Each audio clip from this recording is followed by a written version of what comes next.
I think there's a lot of potential here, the utmost potential, and I think the biggest thing is going to be investing resources, time, and having different experts get together and put their minds together to really build a platform here. I'd say be hopeful.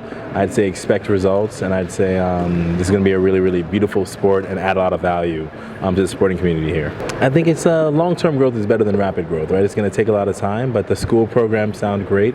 Also, programs that allow adults to start getting into the sport as well, and I just did different partnerships with different organizations and communities. So I know what we spoke about earlier was Feed, and I think that is doing an incredible job of getting this sport to young people across the country. I think in Africa as a whole, but especially Nigeria, this sport could be so useful in giving kids discipline, structure, and all those things that a high-level fencer needs to succeed. And I think it'd be really great to spread this sport across the continent because it's done so much for me, and I think it has so much potential here. So for younger people trying to combine education and sport, I just have one piece of advice. Really try to be disciplined in everything, and that'll help you for both at the same time. When you make a structured schedule and stick to that consistently, that's when you'll see results in both your academic work and your fencing work, and I think that would be really helpful here for kids in this club, in this program, trying to get into fencing and academics at the same time.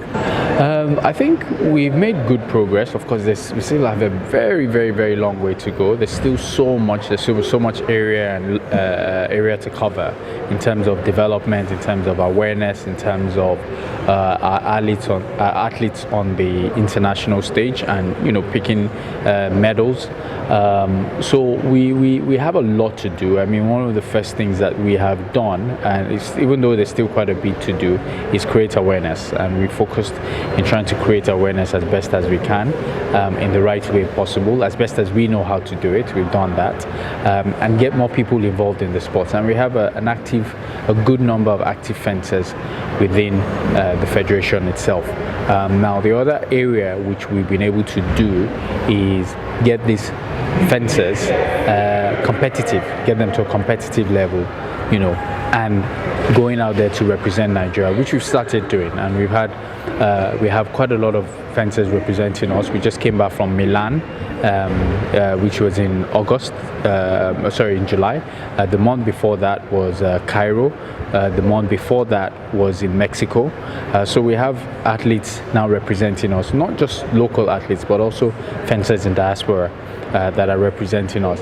And then another level that we've now got into is the recognition that what we are doing is appreciated and recognized by the international body, where we are now being awarded hosting rights to host international tournaments. And what that does is, of course, it brings in top athletes who our athletes, aspiring athletes, can look up to and see it, because most of the time they see it on TV. But of course, once they see all these Olympians coming into the country, it helps to promote, to increase the awareness, and also inspires them to be. So I think we've done pretty well in all this level. This is where we are, and the next step is really how we get more athletes involved, more medals, and more awareness.